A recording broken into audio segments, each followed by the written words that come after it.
couple questions on what exactly I used for this Ultimate Spider-Man custom. So I figured let's go ahead and do a quick rundown because it's only a handful of things and it'll be really easy for all of you guys. It's really obtainable stuff. It's really simple.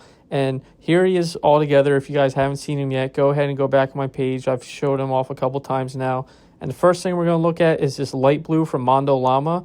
It's called Chirpy Bluebird. This is what I use for all my cell shading. This is just some cheap paint from Target, but it works really well for me and it comes across really well as you see here.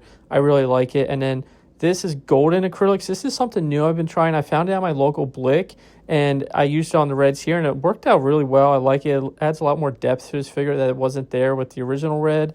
And then next thing we're using is this Gundam marker. This is a fine tip Gundam marker. This is also good for Spidey web lining or other, small details on figures. I use this mostly for around the spider logo and all the other small details where I was putting black around the eyes as well. It worked out really well. And then next up, I couldn't make up my mind. Next up is this metallic gold. This is a newer metallic brand I've been using, but it also came with a silver and I use that for everything. And this came out really good for the eyes, as you see here. I really liked how that came out. I highly recommend those, especially for the silver.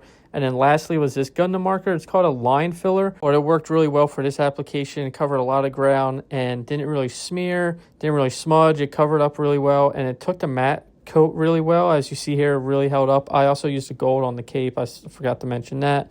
But altogether, it's just 1, 2, 3, these 5 simple supplies really make this figure go, from a half decent figure to an over the top amazing figure. And I mentioned a couple times a matte coat. This is the matte finish I use from Krylon. I know there's a lot of good matte finishes out there, but this is one I've always used. I've had a lot of success and I really highly recommend this.